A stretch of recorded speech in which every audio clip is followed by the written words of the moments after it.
Salut à tous, j'espère que vous allez bien, c'est Romain et on se retrouve aujourd'hui pour faire un point sur le peu d'informations qui tournent autour du PSG ces derniers temps. Luis Campos déjà est opaque, difficile d'avoir des noms qui fuitent dans la presse et puis quand il y en a, c'est que le dossier est vraiment concret, avancé. Problème, derrière, ça s'éternise complètement. Milan Skriniar, Renato Sanchez, ça va faire plus d'un mois que c'est sorti et aujourd'hui c'est complètement embourbé. Bref, on va revenir sur un nom qui est quand même sorti ce week-end et les rumeurs de départ qui, elles, sont pareilles, pas vraiment avancées, pas vraiment concrètes. Alors installez-vous, c'est parti. Avant que la vidéo commence, petit placement de produit, on va mettre en avant la boutique idéale si vous cherchez des maillots pas chers du tout, non authentiques bien sûr, mais d'excellente qualité, que ce soit au niveau des flocages, des écussons, des sigles Nike, des coutures aussi. Vous pouvez assortir votre commande avec shorts, chaussettes ou tous les badges possibles et imaginables. Ça taille petit, donc petit conseil, n'hésitez pas à prendre une bonne taille au-dessus. Il y a aussi des tailles enfants si vous voulez faire plaisir à quelqu'un. La livraison est gratuite à partir de 79 € d'achat. Sachez que pour les délais, comptez 3 semaines plus ou moins. Dans les deux cas, ça peut être moins comme un petit peu plus. Et le petit code promo qui est dans la description, tout comme le lien vers la boutique. Il y a le PSG, bien sûr d'autres clubs et des survêtements aussi. Voilà, merci à eux, c'est eux qui régalent. Allez, on va commencer avec le chantier prioritaire de Luis Campos cet été, un secteur qui est d'ailleurs très en vogue dans ce mercato. J'ai nommé les défenseurs centraux. Et oui, si t'en veux un, c'est maintenant ou jamais. T'as l'impression que cet été, tout le monde peut partir n'importe où, n'importe quand. De lire tes parties de la Juve, Koulibaly de Naples à Chelsea qui est très actif numériquement sur ce dossier, Koundé au Barça, le Real qui a délogé Rudiger, le Bayern qui a donc recruté et qui maintenant veut vendre, le PSG qui est sur Skriniar et surtout dans l'obligation de recruter de la classe mondiale en plus de plusieurs profils à ce poste-là. Bref, c'est un petit peu n'importe quoi. Le jeu d'échecs, un petit peu de domino, est vraiment complètement lancé et Luis Campos, lui, est un petit peu en retrait. Il s'est un petit peu retiré des négociations avec Skriniar. Problème, c'est que les plans B, un à un, ils commencent à disparaître. Jules Koundé, qui a été cité dans les médias, c'est logique, c'est un profil type que Campos peut citer et surtout que Antero Henrique apprécie. On rappelle qu'en 2019, il le voulait au moment où il quitte Bordeaux. Ensuite, évidemment, Koulibaly. Bon, ça, c'était plus une piste de Leonardo, mais il a quitté Naples. Tu aurais pu penser à De Ligt à la Juventus. Maintenant, te reste plus que le marché, comme je l'ai dit, avec le Bayern Munich, Upamecano, Benjamin Pavard, qui a été cité par une source pas très fiable, et Lucas Hernandez, bien évidemment, ça c'est si Kimpembe part. Et derrière, t'as plus grand monde, à part Wesley Fofana, qui lui est retenu par Leicester. C'est de lui qu'on va parler aujourd'hui, puisque il y a quand même eu des rumeurs très fiables qui l'ont annoncé dans les couloirs de la Factory, bien sûr, il serait sur les listes. Problème, si t'as pas de fonds, tu peux pas le faire en fait. Si tu bégayes à mettre 70 millions sur Skriniar, à moins que ce soit une histoire d'honneur et que tu veuilles pas surpayer juste pour envoyer un message, Wesley Fofana, ça va être très compliqué parce que tout simplement, selon David Ornstein, qui est quand même très fiable, le Fabrizio Romano de l'Angleterre pour faire une petite métaphore, eh bien selon lui, Leicester l'évalue à 95-100 millions. Son entraîneur a fait une déclaration qui va dans le sens tout simplement d'un non-départ. Il a prolongé récemment et Leicester bloquerait, même si le joueur pousserait ces dernières heures pour Chelsea. Il a fait une story un petit peu ambiguë sur Instagram et il a retiré Leicester de ses bios sur Twitter et justement Instagram.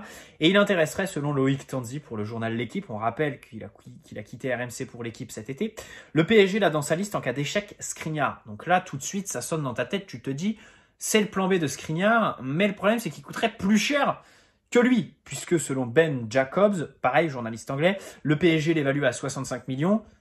En gros, ce qu'on propose pour Skriniar, le problème, c'est que là, encore une fois, ça va être impossible en fait. Impossible de négocier avec Leicester parce que là, à la différence de Skriniar, tu as un club qui n'a pas forcément besoin d'argent, qui est un club anglais, donc qui a des revenus par rapport aux droits télé, et surtout un joueur qui intéresse plein de clubs. Là, il y a Chelsea qui fait le forcing et qui serait prêt tout simplement même à surpayer pour le signer. D'ailleurs, la défense de Chelsea, ça va être quelque chose la saison prochaine. Nous, faudrait pas qu'on se retrouve la queue entre les jambes au 1er septembre avec Skriniar qui prolonge à l'Inter parce qu'ils ont tenu et nous, eh bien, qui arrivons après la guerre, tout simplement. Après ce jeu des chaises musicales des défenseurs centraux. Alors, premièrement, pourquoi Wesley Fofana coûterait plus cher, pourquoi on mettrait plus sur Fofana que Skriniar. Je comprends les gens qui disent, avec Skriniar, tu as quand même quelqu'un qui est très fiable physiquement, alors que Fofana sort d'une saison où il a tout simplement loupé une quarantaine de matchs. Il s'est fait, je crois, une fracture du tibia péroné lors de la préparation en été 2021. Il est revenu qu'en mars 2022. Et tu as quand même un joueur de 21 ans, l'autre de 27 ans, qui a quand même des références en Ligue des Champions, alors que Wesley Fofana, oui, il est bien implanté en Angleterre, il a quand même réussi à s'imposer tout de suite, un titulaire indiscutable, il n'a pas eu de période d'adaptation de je ne sais quoi quand il arrive en provenance de Saint-Etienne, Saint-Etienne où il était absolument extraordinaire. Mais voilà, c'est vrai qu'avec Skriniar, tu as quand même plus de garanties tout de suite. Or, avec Wesley Fofana, bon déjà, tu n'as pas 1 an de contrat, mais 5 à racheter. Et il a 21 ans. Hein, Skriniar, 27, tu lui fais signer un contrat. Et derrière, difficile de le revendre pendant ce contrat ou de le prolonger tout simplement. Alors que Wesley Fofana, là, tu sécurises le poste pour 10 ans tout simplement. On rappelle qu'il a fait le grand bond en Ligue 1 Première Ligue à 19 ans. 19 ans et il s'est imposé tout de suite à Leicester. Alors je sais que Leicester c'est pas le haut de tableau, mais c'est quand même un pilier tout simplement du 11. Il a fait vraiment de très très grosses références déjà, hein, il en avait déjà à Saint-Etienne et surtout il a des qualités qui sont extraordinaire. On va revenir là-dessus. Comme je l'ai dit, évidemment, il a prolongé jusqu'en 2027 récemment, en mars. Hein. C'est une vraie marque de confiance de la part de Leicester que de l'avoir prolongé alors qu'il n'était même pas revenu en match officiel. Il avait juste repris l'entraînement. Bam, ils lui ont fait 2 ans, je crois. Bref, 5 ans à racheter, c'est absolument énorme. Donc pour moi, faut aller à 70, 75 maximum. Mais on a quand même affaire à un gros crack. On a affaire à un gros crack, même s'il sort d'une blessure. C'est un défenseur qui est droitier, donc évidemment qui viendrait pour jouer à droite. Aujourd'hui, c'est là où tu as le plus de besoin en fait. Parce que Kimpembe semble être sur le point de rester. Il y avait quelque chose qui, je pense, est en train de devenir une idée reçue. Le fait que Kimpembe soit pas à l'aise dans un système à 3. Finalement, je pense qu'en fait, il avait juste besoin d'une période d'adaptation parce que ça fait un petit peu plus d'1 an quand même où il a fait des matchs très corrects dans ce système et le dernier en date, c'est le trophée des champions. Je l'ai dit dans mon débrief, pour moi, ça a été le meilleur des 3 défenseurs. Même si Sergio Ramos tire son épingle du jeu avec le but qu'il marque, Kimpembe a vraiment été bon, très bon dans le registre défensif. Marquinhos a fait son match, mais c'est pas non plus sublimé, quoi. Il n'y a pas non plus eu quelque chose d'extraordinaire. Alors que Kimpembe s'est montré plus agressif et il y a eu une vraie différence avec la saison dernière où il était plus mou dans les duels aériens et un petit peu moins tranchant à la relance. Là, contre Nantes, il a porté le ballon haut sur le terrain, il a cassé des lignes et ça fait plaisir. J'ai envie de lui faire confiance, surtout que l'histoire du départ pour lui, c'est un petit peu tassé. Bon, comme toutes les autres rumeurs mercato, hein, voilà, on va pas s'embêter. Je fais cette vidéo aujourd'hui, mais je ne sais pas quand est-ce qu'il y en aura une autre, hein, parce que je fais des vidéos en fonction des rumeurs. Mais sachant que c'est le désert total et que dès qu'il y a une rumeur, c'est du réchauffé, c'est assez compliqué. Ouais. Cet été, le mercato, en tant que youtubeur, là, je vous avouerai que j'ai vraiment hâte que les matchs reprennent toutes les semaines, tous les 3-4 jours. Heureusement, d'ici à la Coupe du Monde, on va enchaîner par exemple les phases de poule sur 2 mois et demi, je crois. Bref, donc Fofana est droitier, il joue à droite, il a 21 ans, il est très bon dans les airs. Ça, voilà, c'est un défaut du PSG aujourd'hui. Marquinhos, par exemple, des fois, manque un petit peu d'explosivité et surtout de rigueur athlétique.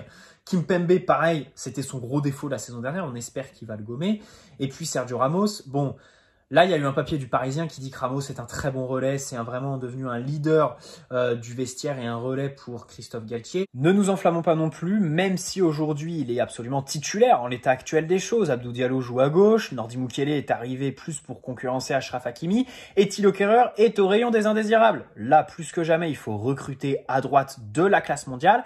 Et Wesley Fofana en fait évidemment partie. Il coche pas mal de cases, notamment gommer le défaut des airs au PSG parce qu'il maîtrise très bien son timing. Voilà, il va pas aller au duel alors qu'il est trop loin du ballon et de son adversaire.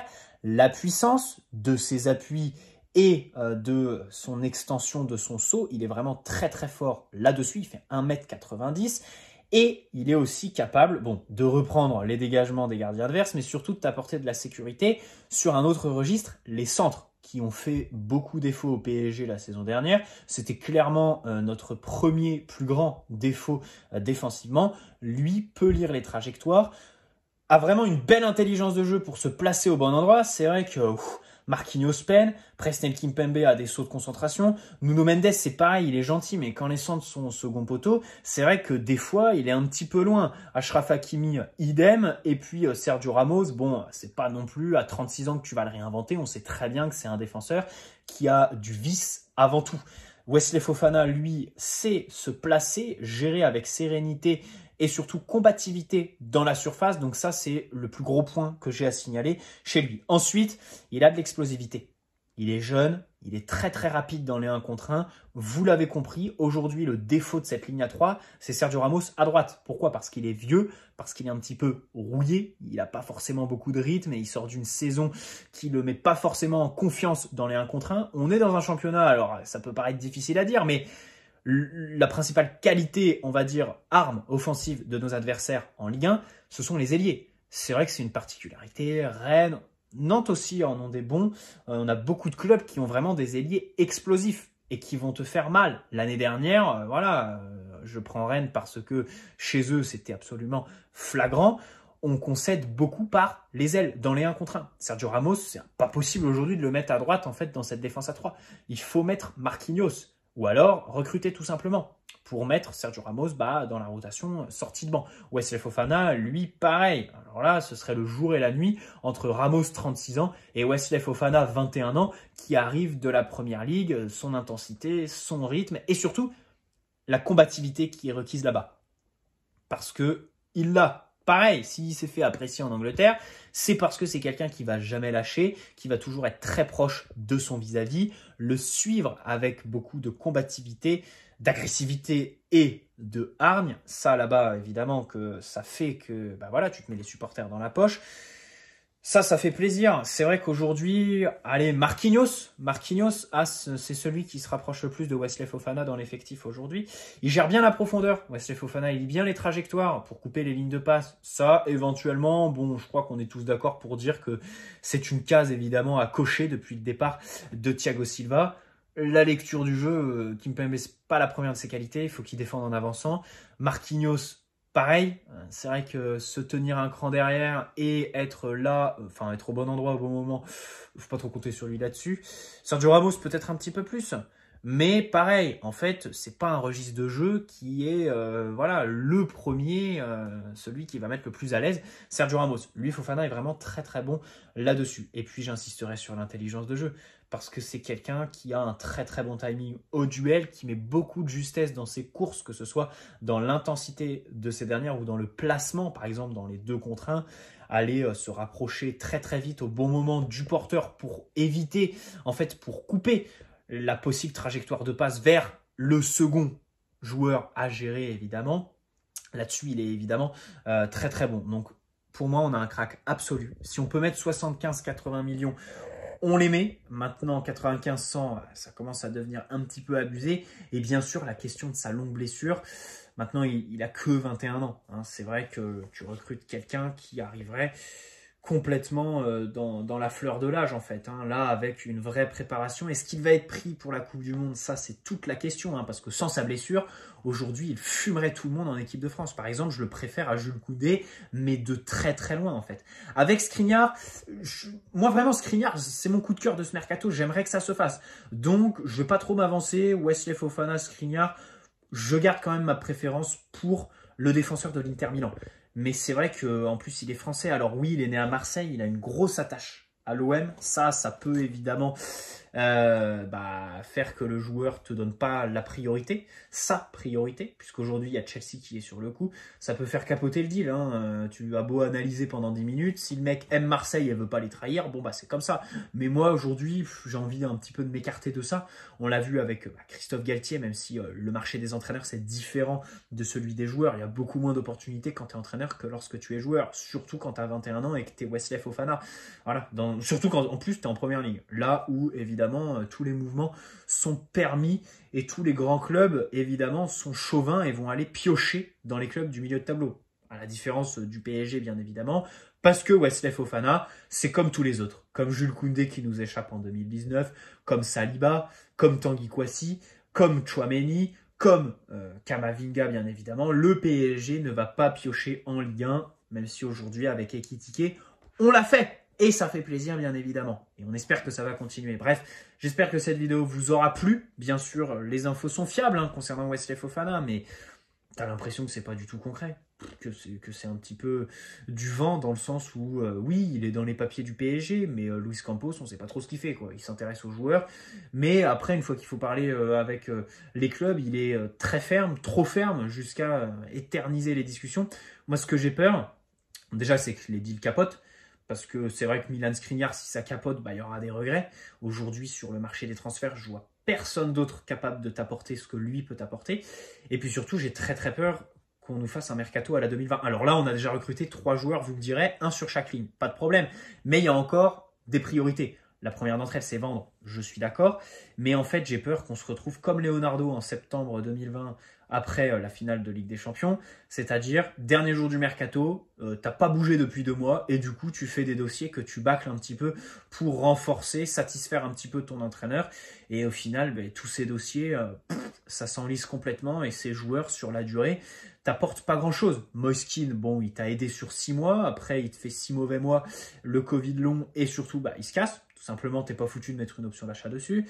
Danilo Pereira, bon, il est gentil, mais encore une fois, ça fait 5 ans que la priorité, c'est pas un joueur de complément ni de rotation, même s'il fait l'affaire dans ce registre-là. La priorité, c'est un titulaire. Voilà.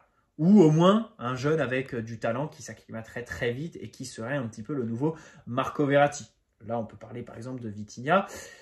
Et puis, bon, les mecs comme Rafinha qui sont tout simplement aujourd'hui aux oubliettes. Il devait partir dans un club au Moyen-Orient, mais il s'est rétracté la semaine dernière pour des raisons personnelles. Que voulez-vous qu'on y fasse? C'est très compliqué. Idrissa Gueye, ça parle à Everton. Les Anglais, c'est bien. En fait, les Anglais, ils ont des joueurs. Une fois que tu as des références en première ligue, tu peux te casser en Ligue 1, être le pire joueur du monde. Ils vont te vouloir. Tu auras des pistes. Wijnaldum est pisté par pas mal de clubs anglais. Idrissa Gueye pour un retour à Everton, ça chauffe vraiment. Les Anglais, bon, ils nous traitent de Farmer League, mais ils nous regardent pas. Donc, c'est facile pour nous, profitons-en. Puisque derrière, quand il faut leur refourguer nos indésirables, pas de problème. Ils ont en tête les références qu'ils avaient là-bas et pas ce qu'ils ont fait chez nous. Même si Idrissa Gueye, en termes de références, il y en a quand même un paquet. La double confrontation contre le Bayern, Manchester City et le Real Madrid. Le problème, c'est la régularité entre ces références et surtout le fait que c'est pas un profil adapté au PSG en fait. Voilà, ça y est, c'est un joueur. Donc déjà, dans le double pivot, ça va être quand même très compliqué de l'envisager. Il est vieux. Et surtout, il faut que son équipe subisse qu'il n'ait pas la balle, qu'il soit un petit peu recroquevillé dans ses 30 mètres pour briller, pour surnager. C'est pas du tout la philosophie prônée par Galtier et qu'il faut mettre en place au PSG. Bref, bonne soirée à tous. N'hésitez pas à poser un like si cette vidéo vous a plu, vous abonner si ce n'est pas déjà fait, et on se retrouve très prochainement pour une nouvelle vidéo, le plus vite possible en fonction des rumeurs. Ciao les amis, allez Paris avant tout, et prenez soin de vous surtout.